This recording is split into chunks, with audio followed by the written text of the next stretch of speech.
नमस्ते दोस्तों, इस यूट्यूब चैनल को सब्सक्राइब और बेल आइकन दबाना ना भूलें। लाइक, कमेंट और शेयर करना भी ना भूलें।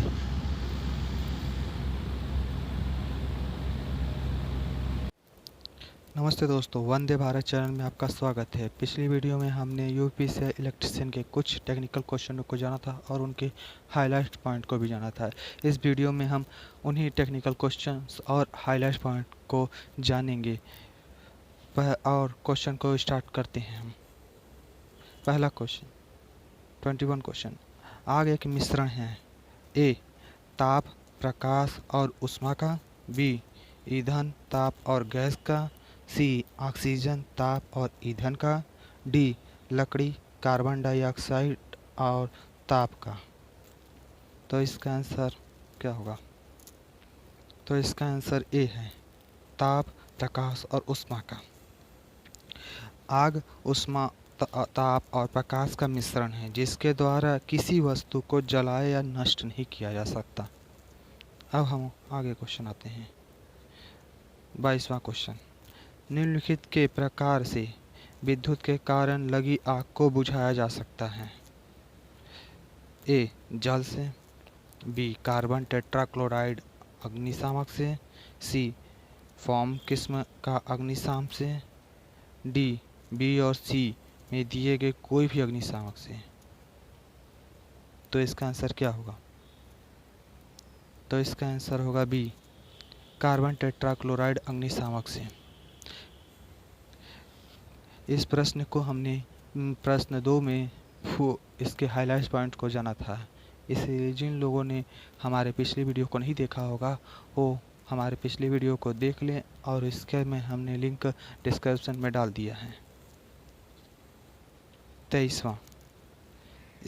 ये चिन्ह दर्शाता है। ए आपातकाली द्वार, धूमपान निषेध, प्रवेश निषेध, उपरोक्त में से कोई नहीं। तो इसका आंसर होगा सी, प्रवेश निषेध। उपरोक्त चिन्ह प्रवेश निषेध को दर्शाता है। यह चिन्ह एक निषेधात्मक चिन्ह होता है जिसके पृष्ठभूमि सफ़ेद होती है। इस संकेत चिन्ह को काले रंग से बनाया जाता है। Highlight points. पहला, निषेधात्मक चिन्हों में बॉर्डर तथा लाल रंग का क्रॉस बना होता है। बी निषेधात्मक चिन्हों के उदाहरण निम्न हैं: धूम्रपान न करना, आग न जलाना, जलती आग को जल से न बुझाना आदि। 24वां क्वेश्चन। BIS का पूरा नाम है। A bureau of Indian standard. B bureau of international standard. C bureau of इंटी नॉर्गन स्टैंडर्ड। डी उपरोक्त में से कोई नहीं। तो इसका आंसर होगा A, bureau of Indian standard. BIS का पूरा नाम ब्यूरो ऑफ इंडियन स्टैंडर्ड है। BIS उपभोक्ता मामलों, खाद्य और सार्वजनिक वितरण मंत्रालय, भारत सरकार के तत्वाधान में कार्यरत भारत का राष्ट्रीय मानक निकाय है। यह भारतीय मानक ब्यूरो अधिनियम 1986 द्वारा स्थापित किया गया है। Question number 25। सूचनात्मक चिन्ह की पृष्ठभूमि डैश रंग की एवं आकार डैश होती है। ए हरे गोलाकार। बी सफ़ेद गोलाकार। सी हरे गोलाकार। डी सफ़ेद वर्गाकार। तो इसका आंसर होगा सी, हरे वर्गाकार। सूचनात्मक चिन्ह की पृष्ठभूमि हरे रंग की एवं आकार वर्गाकार होती है। इस क्वेश्चन का हमने डिस्कशन क्वेश्चन 11 में किया था। इसके हाईलाइट पॉइंट। सूचनात्मक चिन्ह के अंतर्गत निम्नलिखित चिन्ह आते हैं। पहला, प्राथमिक चिकित्सा दल चिन्ह। दूसरा, पेयजल चिन्ह। तीसरा, पुरुष व महिला प्रसाधन चिन्ह। चौथा, किसी प्रकार के सूचनात्मक चिन्ह। Question number 26। निम्न में किन चिन्हों में बॉर्डर एवं बीच में बना क्रॉस लाल रंग का होता है? ए निषेधात्मक चिन्ह। बी अनिवार्य चिन्ह। सी सूचनात्मक चिन्ह। डी चेतावनी चिन्ह। तो इसका आंसर क्या होगा? ए निषेधात्मक चिन्ह,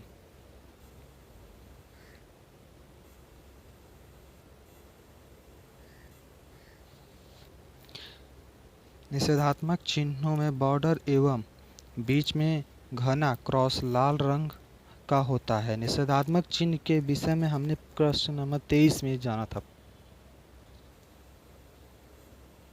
27वां, कृत्रिम श्वसन क्रिया की सरलतम विधि है। ए मिलवेस्टर विधि, बी शेफर विधि, सी मुंह से मुंह में श्वास देना, डी उपरोक्त में से कोई नहीं। तो इसका आंसर होगा सी मुंह से मुंह में श्वास देना। कृत्रिम श्वसन क्रिया की सरलतम विधि मुंह से मुंह में श्वास देना है। इस विधि में से रोगी को तुरंत राहत पहुंचाई जा सकती है। अब हाइलाइट्स पॉइंट्स हैं। पहला, मुंह से मुंह में श्वास देने से पूर्व रोगी का मुंह अंदर तक साफ कर लेना चाहिए। रोगी की जीभ पकड़कर 2 से 4 बार अंदर बाहर करके गले को नर्म कर लेना चाहिए। तीसरा, गले को नर्म करने से झटके द्वारा लगे झटके से उत्पन्न कसावट खत्म हो जाती है। चौथा, रोगी के मुख पर साफ रुमाल रखकर 1 मिनट में 15 से 20 बार हवा भरना चाहिए। क्वेश्चन नंबर 28वां, विद्युत संपर्क में आए व्यक्ति को छुड़वाने के लिए क्या करना चाहिए? ए मेन स्विच ऑफ कर देना चाहिए, बी किसी चाकू से तार काट देना चाहिए, सी पीड़ित को धक्का देकर लाइन से पृथक कर देना चाहिए, डी उपरोक्त में से कोई भी एक विधि अपना सकते हैं। तो इसका आंसर क्या होगा? 28वें का ए मेन स्विच ऑफ कर देना चाहिए। विद्युत संपर्क में आए व्यक्ति को छुड़ाने के लिए मेन स्विच ऑफ कर देना चाहिए। मेन स्विच को ऑफ करने से विद्युत धारा प्रवाह समाप्त हो जाएगा, जिससे व्यक्ति विद्युत संपर्क से छूट जाएगा। अगला क्वेश्चन 29वां, सांप द्वारा काटने पर प्रथम चिकित्सा क्या है? ए घाव पर पानी डालिए, बी घाव पर एंटीसेप्टिक लगाना, सी बाहर आने देने के लिए घाव को काटना, सी डी घाव को रगड़िए। इसका आंसर क्या होगा? इसका आंसर होगा सी बाहर आने देने के लिए घाव को काटना। सांप द्वारा काटने पर प्रथम चिकित्सा है कि घाव पर कपड़े को बांध देना चाहिए। जिस जगह पर सांप ने काटा है वहां से खून को बाहर आने के लिए घाव को काट देना चाहिए, जिससे सांप के अंदर का विष खून के साथ बाहर निकल जाए। 30वां क्वेश्चन, यदि एक मरीज मुंह से श्वसन प्रक्रिया सही न करे तो प्राथमिक उपचार को निम्नानुसार करना चाहिए। ए तुरंत चिकित्सा सहायता ढूंढें, बी टूटी हड्डी को देखें, सी शरीर को कंबल से गर्म रखें, डी नाड़ी और नेत्र चक्षु की जांच करें। तो इसका आंसर क्या होगा? तो इसका आंसर है ए तुरंत चिकित्सा सहायता ढूंढें। यदि एक मरीज मुंह से श्वसन प्रक्रिया सही न करे तो प्राथमिक उपचार के लिए तुरंत ही चिकित्सीय सहायता लेनी चाहिए। इसके अलावा यदि चिकित्सीय सहायता वहां पर न उपलब्ध हो तो कृत्रिम एक्शन लेने में निम्न तरीके अपनाने जा सकते हैं। जैसे पहला, कृत्रिम श्वसन की शेफर विधि, दूसरा सिल्वेस्टर विधि, और तीसरा यह विधि 2 प्रकार की है। पहला मुंह से मुंह लगाकर, दूसरा नाक से मुंह लगाकर, और चौथा कृत्रिम श्वसन यंत्र की सहायता से। इस ऐसे ही क्वेश्चन पे हमने पिछले भी डिस्कशन किया था। अब इसके हाइलाइट्स पॉइंट्स। पहला, कृत्रिम श्वसन यंत्र से में हवा रबड़ के वाल्व से फिल्टर होकर वो चैम्बर में आती है तथा हवा एक मास्क की सहायता से रोगी के अंदर भेज दी जाती है। दूसरा, कृत्रिम श्वसन यंत्र में लगे रबड़ के वाल्व को 1 मिनट में 15 से 20 बार प्रचालित किया जाता है। तीसरा, शेफर विधि में रोगी को पीठ के बल लिटाकर उसकी पसलियों के ऊपर दबाव बनाया जाता है। यह 2 से 3 सेकंड तक करते हैं। उसके बाद दबाव 2 से 3 सेकंड तक हटा देते हैं। इस क्रिया को करने से रोगी के फेफड़ों में श्वसन की क्रिया प्रारंभ हो जाती है। यह विधि 1 मिनट में 5 से 20 बार होती है, दोहरानी चाहिए। क्वेश्चन नंबर 31वां, सिर की सुरक्षा के लिए डैश उपाय करते हैं। ए, कठोर टोप, बी, हेलमेट, सी, टोपी, डी, ए और बी। इसका आंसर आप लोग को पता होना चाहिए, तो इसका आंसर होगा डी, ए और बी, कठोर टोप और हेलमेट। सिर की सुरक्षा के लिए helmet, hard head, hair net आदि प्रयोग किए जाते हैं।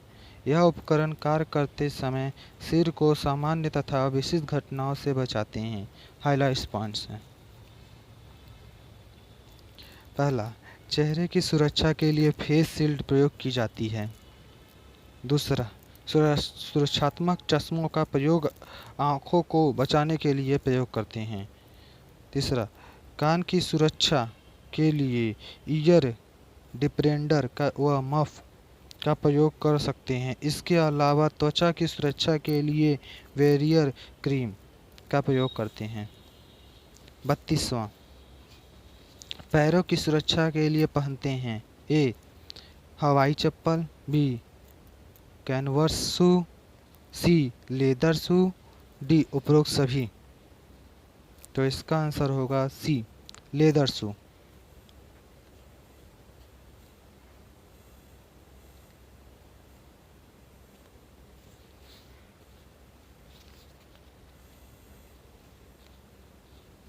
पैरों की सुरक्षा के लिए व्यावसायिक सुरक्षा उपकरणों में से लेदर शू का प्रयोग करते हैं। यह सेफ्टी फुटवियर ठंड, धूप जैसी परिस्थितियों से पैरों की सुरक्षा करती हैं। Highlights points. पहला, पैरों की सुरक्षा के लिए सुरक्षा बूट एवं जूते सबसे सामान्य प्रकार के सेफ्टी फुटवियर हैं।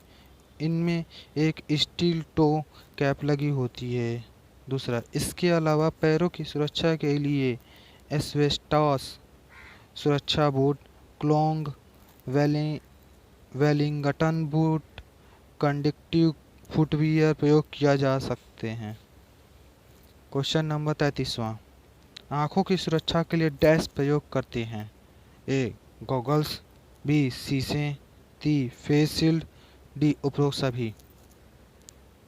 तो इसका आंसर होगा डी, उपरोक्त सभी।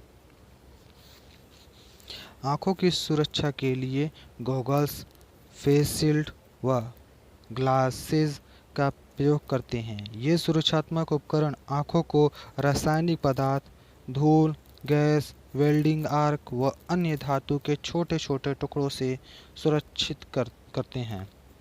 इसके हाइलाइट्स पॉइंट्स हैं। पहला, सुरक्षा चश्मों में विशिष्ट लेंस प्रयोग किए जाते हैं जो आँखों को विभिन्न प्रकार की ऑप्टिकल शील्ड से सुरक्षा प्रदान करते हैं। दूसरा, आई शील्ड में फ्रेम नहीं होता है, इसमें केवल लेंस ही होता है। तीसरा, फेस शील्ड आँखों सहित पूरे चेहरे को ढके रहता है तथा उसे सुरक्षा प्रदान करता है। 34वां, शरीर की सुरक्षा के लिए डैश प्रयोग करते हैं। पहला, चोंगा, दूसरा, दस्ताने, तीसरा, एप्रेन, चौथा, उपरोक्त सभी। तो इसका आंसर होगा डी, उपरोक्त सभी, चोंगा, दस्ताने, एप्रेन। व्यावसायिक सुरक्षा उपकरणों में से शरीर की सुरक्षा के लिए काम करने वाला चोंगा, एप्रेन व दस्ताने का प्रयोग किया जाता है। ये शरीर को हानिकारक रसायनों व धूप, धूल, सांप्रदा से बचाते हैं। Highlights points. पहला, शरीर की सुरक्षा के लिए प्रयोग किया जाने वाला एप्रेन कई प्रकार का पाया जाता है, जैसे leather apron, lead apron, PVC apron. दूसरा, शरीर की सुरक्षा के लिए ऊंचाई में काम करते समय सेफ्टी बेल्ट व स्पेशल बेल्ट का प्रयोग करते हैं। दस्तानों की सहायता से हाथों को सुरक्षा प्रदान की जाती है। दस्ताने भी कई प्रकार के होते हैं, चमड़े के दस्ताने, विद्युत प्रतिरोधक दस्ताने और बहुत सारे दस्ताने। क्वेश्चन नंबर 35वां, विद्युत धारा की वह परिसीमा जो उस विशिष्ट स्थितियों को उत्पन्न करती है जो तत्काल मृत्यु का कारण बनती है। ए 10 से 20 मिली एम्पियर, बी 50 से 100 मिली एम्पियर, सी 100 से 110 मिली एम्पियर, डी 20 से 50 मिली एम्पियर। तो इसका आंसर 100 से 110 मिली एम्पियर। जितनी ज़्यादा धारा होती है उतने ही हमें तेज झटके लगते हैं और हमारे मरने के चांस ज़्यादा हो जाते हैं। तो इस विद्युत की वह परिसीमा जो उस विशेष स्थिति को उत्पन्न करती है जो तत्काल मृत्यु का कारण बनती है 100 से 110 मिली एम्पियर है। इसमें झटका लगने से स्नायु संबंधित नसें इतनी सिकुड़ जाती हैं कि दिल का धड़कन बंद हो जाता है और परिणाम स्वरूप मृत्यु हो जाती है। हाइलाइट पॉइंट्स हैं। पहला, डीसी की धारा ज़्यादा खतरनाक होती है एसी धारा की अपेक्षा। यदि केवल एसी धारा उपलब्ध है तो जिसकी आवृत्ति सबसे अधिक हो वह एसी सबसे खतरनाक होती है। दूसरा, 1 मिली एम्पियर से कम मान की धारा से लगे झटके की अनुभूति नहीं होती है। और तीसरा, मानव के शरीर पर विद्युत के झटके का प्रभाव उस धारा के परिमाण तथा इसके शरीर से गुजरने के समय पर निर्भर करता है। 36वां, कारखाना कानून 1948 भाग 23 के अनुसार कौन सी मशीन एक खतरनाक मशीन नहीं है? ए वृत्ताकार आरी, बी धातु व्यवसायों में प्रयुक्त मिलिंग मशीन, सी द्रव चालित दावक के अतिरिक्त अन्य शक्ति दावक, डी ग्राइंडिंग मशीन। तो इसका आंसर क्या होगा? तो इसका आंसर है डी ग्राइंडिंग मशीन। कारखाना कानून 1948 भाग 23 के अनुसार ग्राइंडिंग मशीन एक खतरनाक मशीन नहीं है और सब खतरनाक मशीनें हैं। क्वेश्चन नंबर 37वां, क्लास से टाइप के अग्नि के लिए ईंधन है। इसके बारे में हमने पिछले वीडियो में फुल डिस्कशन किया था और उनके हाईलाइट पॉइंट्स को भी जाना था, class A, class B, class C और क्लास डी के बारे में। तो इसका आंसर क्या होगा? ए गैस एवं द्रवित गैस, बी ज्वलनशील द्रव एवं द्रवीय ठोस, सी काष्ठ कपड़ा कागज, डी विद्युतीय उपकरणों में अग्नि एवं धातु अग्नि। तो इसका आंसर सी काष्ठ कपड़ा एवं कागज। क्लास ए टाइप की अग्नि के लिए ईंधन के रूप में कपड़ा, कागज व काष्ठ प्रयोग होते हैं। इस प्रकार की आग को बुझाने के लिए शीतल जल की दबाव युक्त तेज बौछार देनी पड़ती है। Highlights points. ए आग के लिए उत्तरदायी कारण ऑक्सीजन एवं ईंधन होते हैं, इनके बिना तो आग लग नहीं सकती।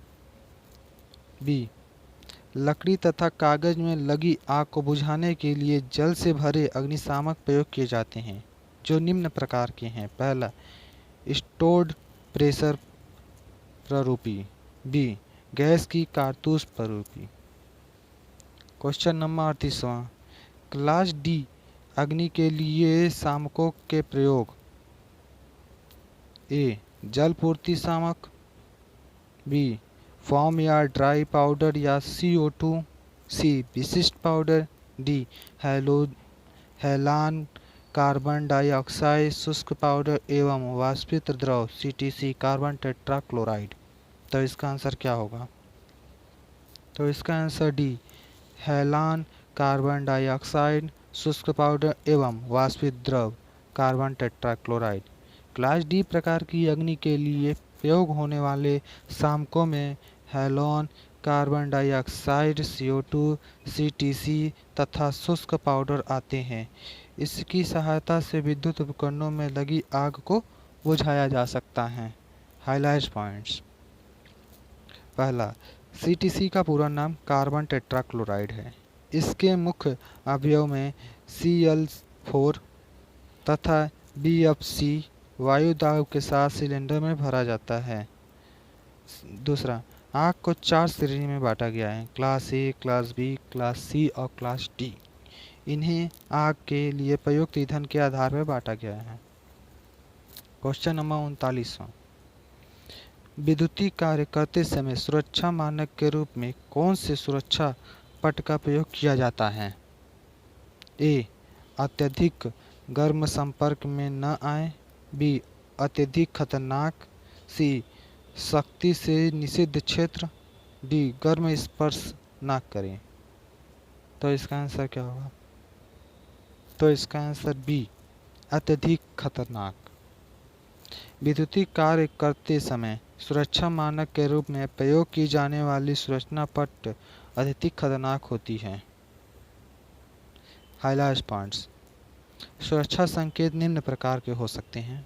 पहला, निषिद्ध चिन्ह, दूसरा अनिवार्य चिन्ह, तीसरा चेतावनी चिन्ह और चौथा खतरनाक सूचनात्मक चिन्ह। अब चेतावनी चिन्ह क्या है? ये चिन्ह त्रिभुजाकार पीली पट्टी भूमि पर काले चित्र बनाकर प्रदर्शित किए जाते हैं